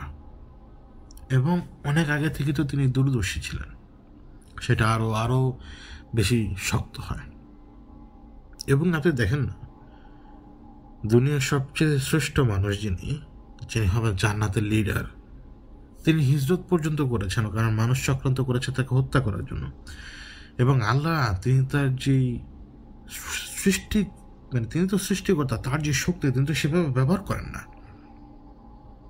তিনি তো সেভাবে হামলা করেন না কারো উপরে, তিনি মানুষ দিয়েই কাজ করান তার নিজের সিস্টেমে। আমাদের রাসূল, তার উপরে মৃত্যু ঝুঁকি ছিল, খবর দিলেন, তিনি হিজরত করে চলে গেলেন। কই তাকে তো চাইলে ফেরেশতা তুলে নিয়ে যেতে পারতো, তাই না? আবু বকর রাদিয়াল্লাহর সাথে তিনি হিজরতে যেতেন না, মদিনায় যেতেন না, এবং মদিনায় এত বিশাল বড় বেস হতো না মুসলমানদের। সব কিছু আল্লাহর ইচ্ছা। তা আমরা এগুলো পুরোপুরি ভুলে যাচ্ছি এখন, পুরোপুরি ভুলে যেয়ে আমরা একটু ভুল রাস্তায় চলে যাচ্ছি। এই যে আপনি যখন ইয়া মাশাআল্লাহ জিন্নি বলে যা মন চায় তা করবেন, ফলশ্রুতিতে আপনি আতঙ্কের মধ্যে ভুগবেন। কিন্তু যখন আপনি ইবাদত করবেন, ফেরেশতাদের সাথে কানেকশন হয়ে যাবে অটোমেটিক। হয়তো এমনও হতে পারে যে ফেরেশতারাই আপনাকে সাহায্য করবে, কারণ বান্দাদেরকে না আল্লাহ সাহায্য পাঠান, এবং সাহায্য কে করে? সে ফেরেশতারাই করে। কোনো কোনো সময় দেখবেন যে আপনি গাড়ির একদম খুব পাশে দাঁড়িয়ে আছেন, ধাম করে আপনাকে যে টান দিয়ে নিয়ে গেল, টের পাবেন না। কখনো দেখবেন যে আপনি এমন এক জায়গা থেকে জাস্ট কিছু সময়ের জন্য সরে গিয়েছেন, আর সেখানে বড় একটা ঘটনা ঘটে গিয়েছে। ঠিক কীভাবে হয়? ওই অদেখা ফোর্সেরাই করে, কখনো ফেরেশতা করে, কখনো জিন করে। সেটা তাকদীরের উপরে নির্ভর করে। তো এই জন্যই বলছে, যখন আপনি ডিপ্রেশনে ভুগবেন, নিজেকে আল্লাহকে যা সারেন্ডার করে দেন।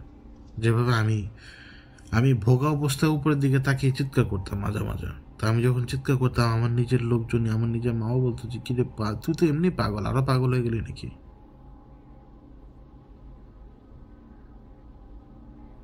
তুই তো এমনি পাগল, আরো কি পাগল হয়ে গেলি নাকি?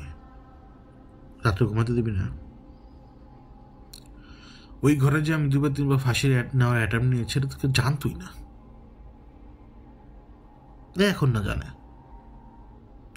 ইভেন যে গেল বছরও যে আমি একবার ট্রাই করলাম, তো সেইটা তো সবাই জানে। গেল বছর বলতে আমি 23 সালে কথা বলছি। তো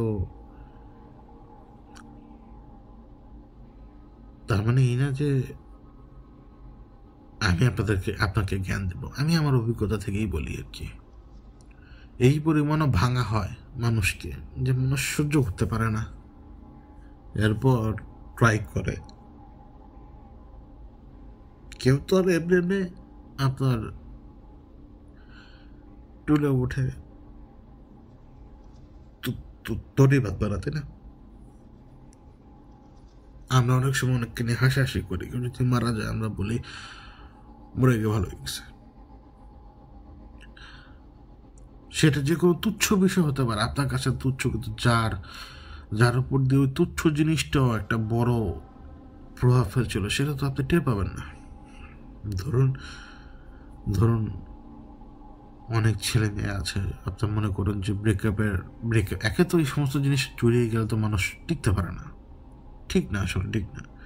তারপরও মনে করেন যে সে ব্রেকআপের শিকার, তো সে যে বিট্রয়ের শিকার হলো প্রথমবার। মানুষ যখন প্রথমবার ধোকায় আক্রান্ত হয়, প্রথমবার ধোকায় আক্রান্ত হওয়ার যে পেইন, এটা কেউ টের পাবে না প্রথমবার না হলে। এবং ওই সময় মানুষ নিতে পারে না অনেক কিছু। এবং ধরুন ছেলে বা মেয়েটা সুইসাইড করে ফেলল, তার ওই সময় যে ইমোশনাল সাপোর্টের দরকার ছিল, সেটা মা বাবারা কেন জানি দিতে পারেন না। সব মা বাবার কথা বলছি না, কিন্তু 98% মা বাবারা পারেন না। তারা কেন জানি নিজেদের সন্তানদেরকে বুঝতে পারেন না। মনে হয় যে অমুকে, মানে তারা অন্যের সন্তানের দিকে তাকিয়ে মনে করে যে ওইটা আমার ছেলে বা মেয়ে হলো না কেন। নিজের সন্তানকেও তো অবহেলা করে মা বাবারা। তো মনে করুন যে আপনার একটা স্টেপ নিয়ে নেয়, আমরা ছেলে মেয়েদেরকে ওইভাবে কেয়ার করি না দেখি আর কি, বা ওইভাবে তাদেরকে ট্রিট করতে পারি না। বা আমাদের ছেলে মেয়েদেররা আমাদেরকে মনে করে যে মা বাবার কাছে গেলে মা বাবা আমাদেরকে পাতা দিবে না। কিন্তু বিশ্বাস করেন, আপনাদের চেয়ে সবচেয়ে বড় গার্ডিয়ান তার কেউ নাই এই দুনিয়াতে। এবং আপনারাই যখন ছায়া হয়ে থাকবেন না, তখন আপনাদের সন্তানরা সুইসাইড করবেই, লোক চক্ষুর অন্তরালে, ভয়ে, লজ্জায়। তাদেরকে সাহস দেওয়ার দায়িত্ব আপনার। আপনি যদি মুখ কালা করে বসে থাকেন তাহলে তো তার অবস্থা আরো এমনি খারাপ হয়ে যাবে। তো মনে করুন যে আমি তো দেখি মাঝে মাঝে যখন ফেসবুকে ঢুকি না, যে একটা পোস্ট দেওয়ার জন্য আপনাদেরকে, রিসেন্টও তো আমি দেখলাম, মনে হয় যে একজন লোকের একটা ছবি, তিনি কাঁদছেন, আবার নিচের লোকজনকে দেখলাম যে মা বলছে যে মরে যা ভালো হয়ে গেছে। মানে কনটেক্সটে বুঝলাম যে সে সামহাও সুইসাইড করছে, অ্যান্ড রিজনটা কি আমি জানি না, কিন্তু মানুষের নিচে আলহামদুলিল্লাহ লিখছে। এটা কত বড় অধপতন জানেন আপনি? কারণ মৃত্যুতে আলহামদুলিল্লাহ বলো। আপনি তো জালেমের বিরুদ্ধে বলতে পারতেন, জালেম মরছে তখন আপনি বলতে পারতেন। আপনি যদি এখন ধরুন জর্জ ডাব্লিউ বুশ যদি মরে, আপনি আলহামদুলিল্লাহ জোরে জোরে বলেন, জোরে জোরে বলেন, সমস্যা নেই। কিন্তু আপনি কোথায় করছেন, কেন করছেন না, সেটার ওয়েট বোঝেন আপনি, কখন আপনি বোঝেন। আমাদের প্রত্যেকের কর্মফল আসবে, এই আলহামদুলিল্লাহ লেখার কর্মফলও আসবে। এই আলহামদুলিল্লাহ যে লেখে তারও সে কর্মফল আসবে, কর্মফল থেকে কেউ মাফ পাবে না। ইভেন আমিও যদি এই মুহূর্তে আপনাকে যদি একটা ভুল কথা বলি, আমারও এটা মানে এটার হিটটা নিতে হবে, আসবে। যখন মানুষের মধ্যে একটা পেইন দাঁড়ায়, ওই মানসিক যন্ত্রণা যেটা আপনার, সে প্রশ্ন করাতে সে মানসিক যন্ত্রণা আরো তীব্র হতে পারে, বরং আপনার সে প্রশ্ন করা থেকে বিরত থেকে তাকে মানসিক সাপোর্টটা দিতে হবে, তাকে সেই সাহসটা দিতে হবে বের হয়ে আসার জন্য। আর এইটা হচ্ছে একটা মানুষের লাইফ সেভ করার বড় একটা ব্যাপার।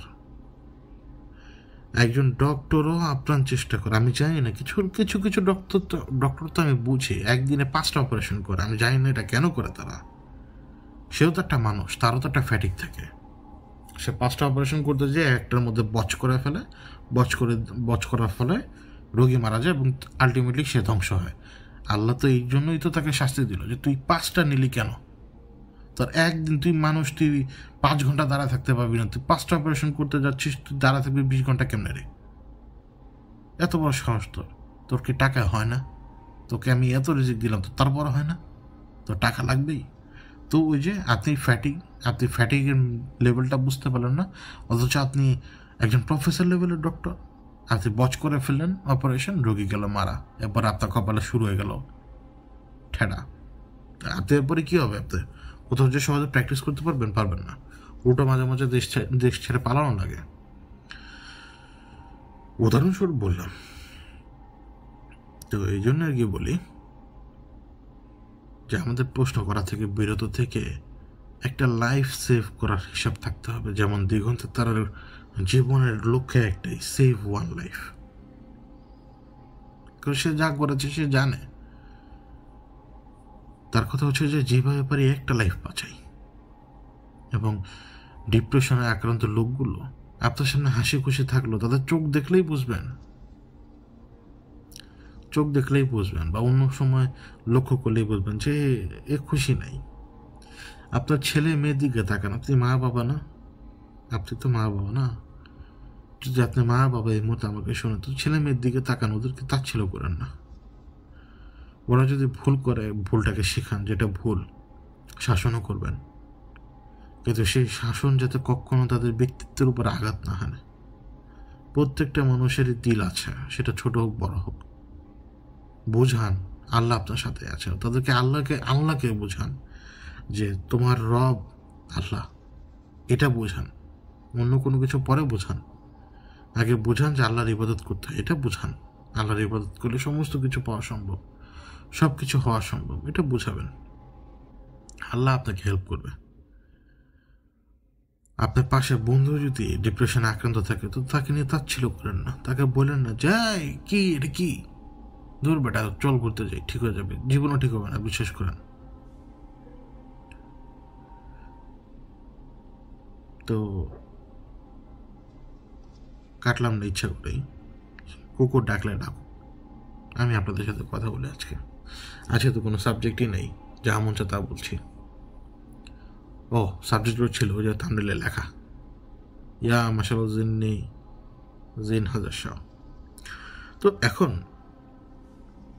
এই জন্যই বলি যখন আপনি ডিপ্রেশনে কাউকে দেখবেন, হেল্প করবেন, যতটুকু পারেন হেল্প করবেন, প্রশ্ন করা বন্ধ করে দিয়ে। নিজে থেকে মানুষকে প্রশ্ন করবেন না, সে নিজে থেকে বলে শুনবেন। শোনার পরেও হাজারটা ভুল থাকলেও তাকে প্রশ্ন করবেন না, প্রশ্ন ইমিডিয়েটলি করবেন না, ধীরে ধীরে ধীরে ধীরে ধীরে ধীরে তাকে কাউন্সিলিংয়ের দায়িত্ব নিয়ে ধীরে ধীরে ধীরে ধীরে তাকে নিয়ে আসেন রাস্তায়। সবার আগে চেষ্টা করেন তাকে ইবাদতে নিয়ে আসতে, যদি সেই ইবাদত না করে তাকে ইবাদতের ছায়া নিয়ে আসতে শুরু করেন। ধীরে ধীরে ধীরে ধীরে আল্লাহর কাছে নিয়ে যান। এই বান্দাদেরকে হেল্প করেন, সেভ ওয়ান লাইফ, একটা লাইফ সেভ করেন। এবং শেষ করে ফেলি আজকে, যেহেতু মানসিক স্বাস্থ্য নিয়ে কথা বললাম শেষের দিকে, ওইখানেও বললাম যে সেভ ওয়ান লাইফ, ঠিক তেমনি উল্টা পাল্টা সাধনার পেছনে না ছুটে ইবাদত করতে শুরু করে দেন। ওইখানে নিজের লাইফটাকে সেভ করেন, অন্য সমস্ত অহংকারী জিনিসপত্র থেকে নিজেকে সেভ করে ফেলেন। ইবাদত করতে থাকেন, নিজেকে পারলে একা করে রাখেন। একা করে রাখতে বলতে কি, মানে এইভাবে না যে আনন্দ ফুর্তির মধ্যে ঢুকেন না। আপনি আল্লাহ অপছন্দ করেন, আনন্দ ফুর্তি আল্লাহ অপছন্দ করেন। মনে করুন যে আমরা তো এখন বড় বড় বিল্ডিং বানাচ্ছি, আল্লাহ এটা খুব অপছন্দ করেন, জানেন? শুধু আমরা পুরো দুনিয়াতেই করছে, এটা আল্লাহ খুব অপছন্দ করেন। আল্লাহ এই উঁচু উঁচু কোনো কিছু তৈরি করা অপছন্দ করেন, কোনো কিছুকে উপরে উঠানো আল্লাহ অপছন্দ করেন। কেন করেন সেটা আল্লাহ ভালো জানেন। তো অবভিয়াসলি আমিও জানি, আপনারাও জানেন উনি কেন অপছন্দ করেন। আজকে ওই সাবজেক্ট নিয়ে কথা বললাম না, কারণ এটা হচ্ছে মিডনাইট হরর পডকাস্ট। এইখানে জিন ভূত নিয়ে আলোচনা হয় ভালো। এইখানে অন্য আলোচনা করতে গেলে আলোচনা ডাইভার্ট হতে সময় লাগে না। এই যে মানসিক স্বাস্থ্য নিয়ে কথা বললাম, আলোচনা কিন্তু ডাইভার্ট হয়ে গেল। কিন্তু এটাই চাচ্ছিলাম যে মানসিক স্বাস্থ্য নিয়ে একটু কথা বলতে আপনাদের সাথে, জাস্ট বেসিক বুঝালাম আর কি, যে আপনি ডিপ্রেশনে আক্রান্ত লোকদেরকে কীভাবে হেল্প করতে পারেন আপনি, এটাই আর কি। এবং এই যে সাধনার কথা, মানে সাধনা শব্দটাকে সাধনা বলার কারণেই একটু নেগেটিভ সেন্সে এটাকে দেখা হয়, কিন্তু সাধনা মানেই যে খারাপ তা না। আপনি কী করছেন সেটাই। আমাদের রাসূলও সাধনা করেছেন, কিন্তু সেই সাধনা তাকে ইসলামের রাসূলের পথে নিয়ে গেছে। অবশ্যই তিনি রাসূল হিসেবেই ছিলেন আগে থেকে, এটি তো তার তাকদীর ছিল, কিন্তু সিস্টেমটা তো আমাদের সামনেই ঘটে। ওনাকে তার আল্লাহ একদিনে ওভারনাইট তো আর তাকে রাসূল করে দেন নাই, তাকে তিনি পরীক্ষার উপর দিয়ে নিয়ে গিয়েছেন, তারপরে তাকে তিনি নবুয়ত দিয়েছেন। তো এটা নিয়ে আপনাদের সাথে আলাপ করলাম। তো আশা করি এবার হয়তো একদমই যে শুরুতে বললাম না যে থাম্বনেল দেখে আমার উপরে রাগা যাবে না, শেষ পর্যন্ত আসা। আমি কিন্তু বলেই দিলাম, ওই তন্ত্রের পিছনে ছুটবেন, কুফর। আপনি মন্ত্র ওই যে ইয়া মাশাআল্লাহ জিন্নি দিয়ে শুরু করবেন, ওইটার মধ্যেও কুফর ঢোকানো কোনো না কোনো দিক দিয়ে। আপনি যখন আল্লাহর ইবাদত করবেন, সূরা কেরাত পড়বেন, আল্লাহ জিকির করবেন, তখন এটার মধ্যে কোনো সমস্যা নেই। কিন্তু আপনি যদি আবার এটা ভাবেন তো সূরা জিন বলে জিন আসবে, ভাই মানে আবার এটা আবার তর্কের খাতিরে নিতে পারবেন না যে সূরা জিন পড়লে জিন আসবে, এটা আপনি কেমনে বলেন? আমি তো বলি নাই। আমি বলতেছি আপনি ইবাদত করতে থাকলে আপনি হয়তো প্রথম 5 বার সূরা জিন পড়লেন, জিন আসবে এই নিয়তে, কিন্তু পরে পড়তে পড়তে পড়তে পড়তে তা আল্লাহই আপনার অন্তর ধীরে ধীরে বদলাতে শুরু করে দিবে। বললাম না যে আপনি শুরু করবেন একভাবে, আপনার শেষ হবে আরেকভাবে। আপনি শুরু করবেন ইতর হয়ে, কথার কথা, কিন্তু আপনার শেষ হবে মুমিন হয়ে। আপনি শুরু করবেন কীভাবে, আর আমি জিন দেখব, কিন্তু আপনার শেষটা হলো কিভাবে, মানে এই সাধনা শেষ হলে কিভাবে আপনি রুহানি জগৎকে দেখতে পাচ্ছেন। সেই সাথে প্রথম দিন ছিলেন আপনি কীরকম, প্রথম দিন ছিলেন আপনি একটু ইতর টাইপের লোক, কিন্তু আজকে শেষের দিনে আপনি পুরোপুরি চেঞ্জ হয়ে গেছেন, একদম মুমিন হয়ে গেছেন। এটাই আমি আপনাদেরকে বোঝালাম যে আপনি মানে কোনো কিছু করে আপনি দেখতে পাবেন না, আনলেস যতক্ষণ পর্যন্ত আপনার নিজের রুহের পরিবর্তন না হচ্ছে। মানে আমার রুহের ভিতরে শয়তানি ঢুকে বসে আছে, তো আমার তো রুহের কোনো পরিবর্তন হবে না। আর হচ্ছে আপনার এইটুকুই। তো চেষ্টা করবেন নামাজ কালাম পড়তে বেশি বেশি, এবং ওই একই কথা, আশপাশে যদি ডিপ্রেসড কাউকে দেখেন চেষ্টা করবেন তাকে সাহায্য করতে।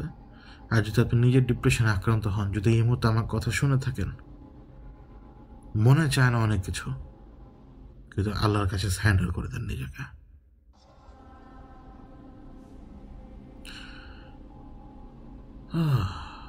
এই কুকুরের চাঁদাবাজির দখলদারি নিয়ে মানে প্রত্যেক দিন রাত্রে আমাকে ভোগা লাগবে। অনেক সময় ধরে বসে থাকা লাগে যে কোন সময় এই লোকাল চাঁদাবাজাররা ঠান্ডা হবে।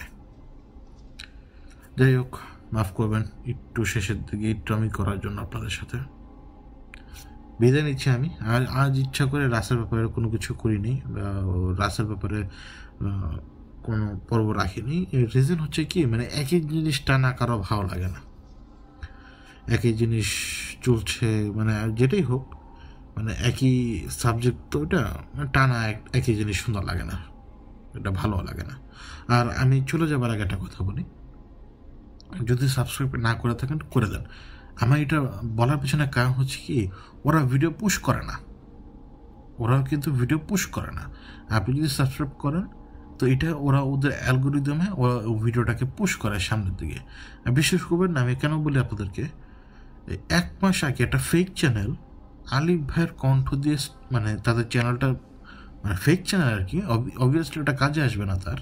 তো 1 মাস আগে দেখলাম যে সে আলিফ ভাইয়ের ইন্ট্রো, মানে আলিফ ভাই যেভাবে আপনার ভৌতিকতায় কথাবার্তা বলে সেইভাবে ওনার ইন্ট্রো, তারপরে হচ্ছে রাসেল ভাইয়ের কন্টেন্ট চুরি করে সেটা থেকে অ্যাড করে দিচ্ছে এবং নাম দিয়ে দিয়েছে কি ভৌতিকতা শো। তো মনে করুন যে সেই ফেক চ্যানেল যে চুরি করে কন্টেন্ট চালায়, তার ওইখানে সাবস্ক্রাইবার 5-6-7 হাজার হয়ে গেছে 1 মাসেই। কারণ কি, কারণ আপনি যখন ওই সাবস্ক্রাইব বাটনটাকে প্রেস করবেন, কন্টেন্ট শুনবেন, ওইটাকে পুশ করবে। এটা হচ্ছে তাদের অ্যালগোরিদম সিস্টেম, সেটা ফেক হোক আর মানে অরিজিনাল কন্টেন্ট হোক। আপনি সাবস্ক্রাইব করলে আপনি যে মানে আপনি যখন আপনি মানে কন্টেন্টটাকে দেখছেন, যখন ভিউটা ধীরে ধীরে বাড়বে, ভিউর উপর ম্যাটার করবে যে সে এটাকে আরও পুশ করবে কিনা। পুশ করে হচ্ছে ভিউর উপরে না, পুশ করে ওই একই জিনিসের সাথে, ভিউ এবং সাবস্ক্রাইব দুইটার সাথে। তাই আমি চাই যে এটা পুশ করুক, আমি চাই যে এটা সামনের দিকে যাক, ওদের অ্যালগোরিদম এটাকে পুশ করুক।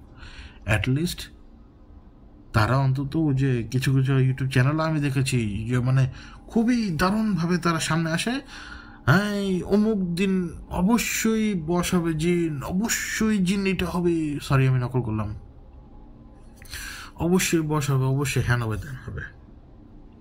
জিন কি ওর বস হয় না, উল্টা আপনি জিনের বস হয়ে যান।